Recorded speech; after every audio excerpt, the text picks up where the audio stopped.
السلام علیکم ګرانو دوستانو. نن به زه تاسو ته د کرکټ په هکله باندې یو څو تازه او ډېر مهم خبرونه درکړم چې خاص کر زه به تاسو ته وایم چې دغه راتلونکی نړیوال جام کپ شروریزه چې کوم ترسره کیدونکی ده په دغه کې به 60 ټیمونه لوبه ترسره کړي او بل به زه تاسو ته د افغانستان محمد نبي او رشید خان دغوی به کله روانیږي هغه T20 بلاسم که خیر بله میاشته کې شروع کیدونکی ده. دغه خبر به زه تاسو ته وایم او د پاکستان سوپر لیګ په هکله باندې یو نوی خبر راغلی ده نو هغه به زه تاسو سره شریک کړم.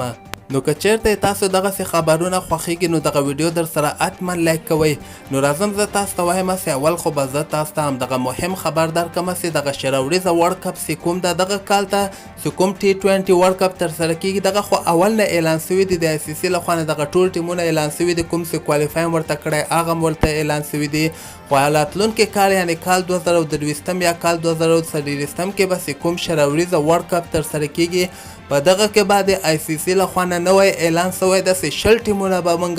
په دغه کې اچوو او 60 ټیمونو ورلډ کپ به ترسره کوو. اوس وخت کې که موږ وګورو په دغه T20 ورلډ کپو کې یعنې 14 ټیمونه دي، هغه مین راونډ ته بیا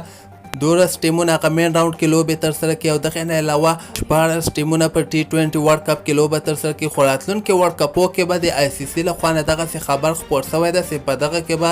60 ټیمونه لوبې ترسره کوي. او بل به زه تاسو ته د افغانستان رشید خان او محمد نبي په هکله باندې یو خبر درکړم چې د افغانستان رشید خان چې کوم ده هغه ډایرکټ چې کله هندوستان IPL ختم سو ډایرکټ دوبۍ ته لاړو، بیخي افغانستان ته راغلی نه ده او اختر هم په دوبۍ کې تیر کړی ده. حالانکه دغه وخت کې د افغانستان حالت هم ډیر زیات خراب دي. نو رشید خان دغه فیصله وکړه چې زه به دوبۍ کې اختر تیر کړم، اختر نه وروسته به زه بیا روان سم انګلینډ ته او T20 بلاس کې به لوبه ترسره کړم. لکه څنګه چې رشید خان پاکستان سوپر لیګ نه معذرت کړی ورته ویلي ورسره نه سم کولی دغه بقایه لوبه کې لوبې ترسره کړم. همدغسې محمد نبي او مجیب زدران هم ورته ویلي ورسره موږ هم T20 بلاس کې لوبه ترسره کوو. نو که خیر د افغانستان رشید خان، مجیب زدران او محمد نبي یو هفته وروسته به انګلینډ ته روانیږي، هلته بیا 2 هفتې دي که لږ شپې دي، هلته به کرنټین کیږي. هغې نه وروسته به T20 بلاس کې دوی خپل ټیمونو سره یو ځای کیږي او T20 بلاس به زه تاسو ته وایم چې راتلونکې میاشتې جون میاشتې 9 تاریخ باندې که خیر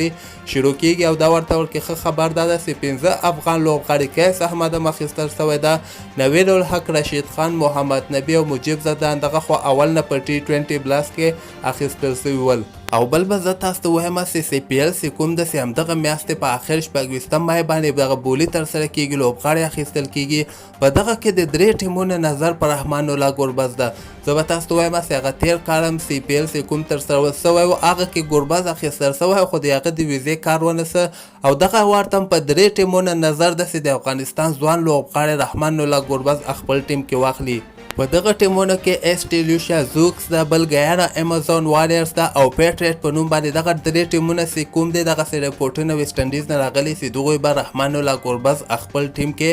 واخلي.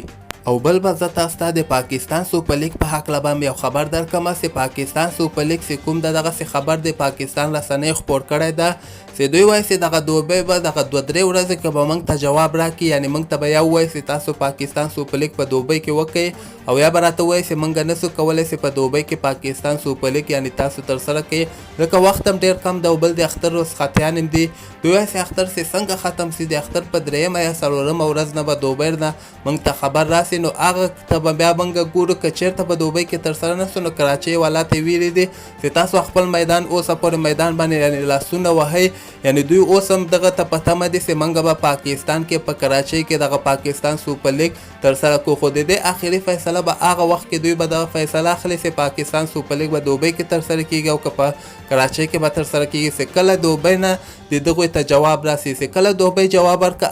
هغې نه وروسته به دوی فیصله کوي چې پاکستان سوپر لیګ دوی په پاکستان کې ترسره کړي او بل خواته دوی وایي سریلانکا او ملیشیا دغه 2 ملکونو آپشن موږ سره شته ده چې سریلانکا هم تیار ده او ملیشیا هم تیار ده چې دغلته هم یعنې موږ کولی سو. خو بالاخره فیصله به که خیر هم دغه 3 ورځو کې به د پاکستان سوپر لیګ آخري فیصله راسي چې دا به کله ترسره کیږي، چیرته به ترسره کیږي او یا به بیخي ترسره کیږي او که نه به هم ترسره کیږي.